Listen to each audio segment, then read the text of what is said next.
శ్రీ సీతారామాభ్యాం నమః. శ్రీ గురుభ్యో నమః. శ్రీమద్ వాల్మీకి రామాయణము బాలకాండము 29వ సర్గము. సిద్ధాశ్రమ వృత్తాంతము. విశ్వామిత్రుడు యజ్ఞదీక్షను గైకొనుట. సాటిలేని వైభవములు గల శ్రీరామచంద్రుడు ఒక సామాన్య మానవుని వలె ఆ వనములను గురించి ఇలా ప్రశ్నించగా, మహాతేజస్వి అయిన విశ్వామిత్రుడు సమగ్రంగా ఇలా తెలుపసాగాడు. మహాబాహు అయిన ఓ రామ, దేవాధిదేవుడైన శ్రీ మహావిష్ణువు వందల కొలది యుగముల కాలము లోక కళ్యాణమునకై తపమాచరిస్తూ తత్ఫల సిద్ధికై ఇక్కడ నివసించారు. వామనావతారమునకు ముందు మహాత్ముడైన విష్ణువు తపస్సిద్ధిని పొందుట వలనను, మహాతపస్వి కాశ్యపుడు తన తపశ్చర్యకు ఫలసిద్ధినందుట వలనను దీనికి సిద్ధాశ్రమము అని ప్రసిద్ధి ఏర్పడింది. విష్ణు తపశ్చర్యా కాలమునందే ప్రహ్లాదుని మనుమడును విరోచనుని కుమారుడును అయిన బలిచక్రవర్తి మరుద్గణములను ఇంద్రాది దేవతలను జయించి ముల్లోకములకును రాజై పరిపాలిస్తూ ప్రసిద్ధికెక్కాడు. బలి యజ్ఞం చేస్తూ ఉండగా అగ్నిదేవుని ముందుంచుకొని దేవతలందరూ ఈ ఆశ్రమమున తపస్సు చేస్తున్న విష్ణుమూర్తిని చేరి స్వయంగా ఇలా విన్నవించుకున్నారు. ఓ మహావిష్ణు, విరోచనుని పుత్రుడైన బలిచక్రవర్తి గొప్ప ప్రభావము గల ఒక యజ్ఞాన్ని చేస్తున్నాడు.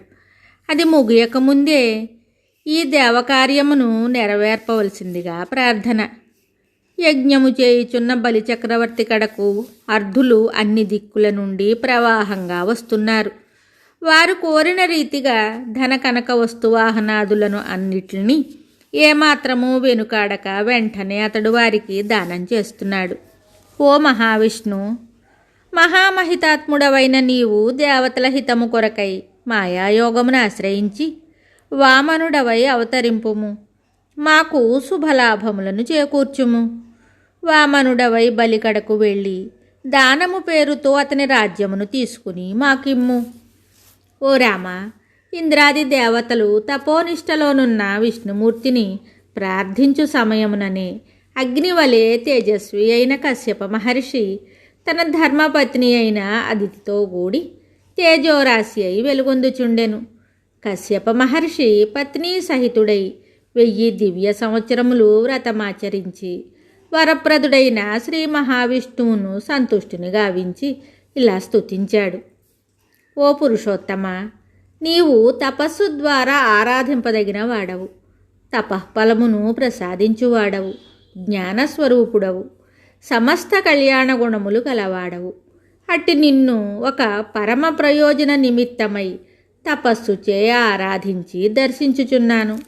ఓ మహాప్రభు, చేతనాత్మకమైన ఈ సమస్త జగత్తును నీ యందు చూస్తున్నాను. నీవు ఆద్యంతరహితుడవు, అనిర్వచనీయుడవు. అట్టి నిన్ను శరణుజొచ్చుచున్నాను. మిగుల పవిత్రుడైన ఆ కశ్యప మహర్షితో శ్రీహరి ప్రీతితో ఇలా అన్నాడు. నీకు శుభమగుగాక. వరమును కోరుకొనుము, అందులకు నీవు అర్హుడవు. మరీచి కుమారుడైన కశ్యపుడు శ్రీహరి మాటలను విని ఇలా అన్నాడు. వరములను ప్రసాదించు ఓ శ్రీహరి. అదితియు నేను దేవతలను నిన్ను అర్థించుచుంటిమి. సంప్రీతుడవై మాకు వరమును ప్రసాదింపుము. మమ్ము ఆదుకొనగలవాడవు నీవే. ఓ మహాత్మా, ఓ దేవా, నీవు మాకు పుత్రుడవై జన్మింపుము. ఓ అసురసూదన, ఇంద్రునకు తమ్ముడవు ఉపేంద్రుడవు కమ్ము. శోకార్తులైన దేవతలను ఆదుకొనగల శక్తిమంతుడవు నీవే. ఓ దేవదేవా, నీ అనుగ్రహము వలన మా తపస్సులు ఫలించును, నీ సంకల్పము నెరవేరును. కనుక ఈ ప్రదేశము సిద్ధాశ్రమముగా ప్రసిద్ధి వహించును. ఇంకా వామనావతారమునెత్తుటకై సిద్ధము కమ్ము. అంతటా మహాశక్తిశాలి అయిన విష్ణువు అదితి యందు పుత్రుడై జన్మించెను. వామన రూపమున బలిచక్రవర్తి కడకు చేరెను. సమస్త లోకములకును హితమును గూర్చు ప్రభు అయిన శ్రీ మహావిష్ణువు అతుల ప్రభావశాలి అయ్యును వామనుడై అభిమానమును పెట్టుకొనక 3 అడుగుల మేరకు ధర్మాత్ముడైన బలిని యాచించి దానముగా స్వీకరించెను. తరువాత త్రివిక్రముడై ముల్లోకములను వ్యాపించెను. అతడు తన ప్రభావము చేత బలిని అదుపు చేసి వాటిని దేవేంద్రునికి ఇచ్చాడు. ఈ విధంగా ఆ దివ్య తేజోమూర్తి విష్ణువు ముల్లోకములకును మరలా ఇంద్రుని అధిపతిని చేశారు. మహాత్ముడైన వామనుని పాదస్పర్శతో పవిత్రమైన ప్రదేశం ఇది. అందువలన ఇక్కడ అడుగుపెట్టిన వారి యొక్క సాంసారిక బాధలను ఇది దూరమనర్చును. నేనైతే త్రివిక్రముడైన వామనుని ఎడలగల భక్తి శ్రద్ధల కారణంగా స్థాణ్వాశ్రమమును విడిచి ఈ ప్రదేశమును ఆశ్రయించి తిని. ఓ నరోత్తమ, విఘ్నకారకులైన రాక్షసులు ఈ ఆశ్రమమునకు వస్తూ ఉంటారు. ఆ దుర్మార్గులను హతమార్చవలసినది ఈ ప్రదేశముననే. ఓ రామ, పవిత్రమైన ఆ సిద్ధాశ్రమమునకు నేడే వెళదాం. నాయనా, ఆ ఆశ్రమము నాది మాత్రమే కాదు, నీది కూడాను. విశ్వామిత్ర మహాముని రామలక్ష్మణులతో కూడి ఆశ్రమమున ప్రవేశిస్తూ మంచు తొలగి పునర్వసు నక్షత్రంతో కూడిన చంద్రుని వలె విరాజిల్లారు. ఆ సిద్ధాశ్రమ నివాసులైన మునులందరూ విశ్వామిత్ర మహర్షిని చూసి వెంటనే లేచి ఆనందంతో సంబరపడ్డారు. తరువాత వారు ముందుకు వచ్చి వారికి స్వాగత సత్కారాలను చేశారు.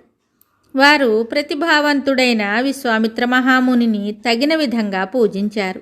అట్లే ఆ రామలక్ష్మణులకును అతిథి మర్యాదలను చేశారు. శత్రు భయంకరులను రాజకుమారులను అయిన రామలక్ష్మణులు క్షణకాలము పాటు విశ్రాంతి తీసుకుని తరువాత విశ్వామిత్ర మహర్షికి అంజలి ఘటించి ఇలా అన్నారు: ఓ మునీశ్వర, నేడే దీక్షను స్వీకరించండి. మీ సంకల్పము నెరవేరును. రాక్షస సంహారం జరిగి తీరును. యజ్ఞము నిర్విఘ్నముగా జరిగి ఫలసిద్ధి కలుగును. దీనికి సిద్ధాశ్రమము అను పేరు సార్థకమగును. అంతయు శుభమే జరుగును. మహాతేజస్వి అయిన విశ్వామిత్ర మహర్షి శ్రీరాముడు చెప్పిన ఉత్సాహపూరితమైన మాటలను విని నిశ్చలచిత్తుడై నియమనిష్టలతో యజ్ఞదీక్షను స్వీకరించెను. రామలక్ష్మణులను ప్రశాంత చిత్తులై ఆ రాత్రి గడిపారు.